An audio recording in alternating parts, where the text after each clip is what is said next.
এই মেয়েটির নাম জুলিয়া। জুলিয়া একটি রুম কেনে। রুমটি ছিল খুবই ছোট, কোনো আসবাবপত্র রাখার জায়গা ছিল না, তাই ডেকোরেশন করার প্রয়োজন পড়ে। একজন ইঞ্জিনিয়ার ডাকেন।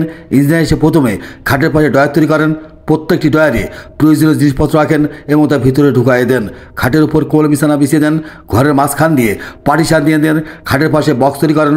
বক্সের ভিতর নিত্য প্রয়োজনীয় জিনিসপত্র রাখেন এবং বক্সের নিচেই মোবাইল চার্জ দেওয়ারও ব্যবস্থা করে দেন। তারপর ইঞ্জিনিয়ার জুলিয়ার জন্য সুন্দর একটি আলমারি তৈরি করেন। আলমারি এক পাশে বক্স তৈরি করেন, বক্সের ভিতরে লেপ রাখেন এবং তা আটকে দেন। মাঝখান দিয়ে জামা কাপড় রাখেন, উপরে অন্যান্য জিনিস রাখেন এবং আলমারিটি আটকে দেন। পাশে বসার জন্য সুন্দর একটি সুপার ব্যবস্থা করে দেন। ডয়ার সিস্টেমের একটি টেবিল তৈরি করেন। ডয়ারে প্রয়োজনীয় জিনিসপত্র রাখেন। টেবিলের উপর ল্যাপটপ রাখেন যাতে জুলিয়া ল্যাপটপে কাজ করতে পারে।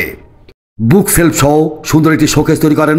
বুক সেলফে প্রয়োজনীয় বইপত্র রাখেন। শোকেসে বিভিন্ন প্রকার পুতুল রাখেন এবং তা গ্লাস দিয়ে আটকে দেন। বিনোদনের জন্য টিভি এবং একটি প্রজেক্টরের ব্যবস্থা করে দেন। টাকা না মাকে বেশি ভালোবাসেন? যদি মাকে বেশি ভালোবাসেন কমেন্ট বক্সে লিখে দেন আই লাভ মা। দয়া করে চ্যানেলটিকে সাবস্ক্রাইব করুন।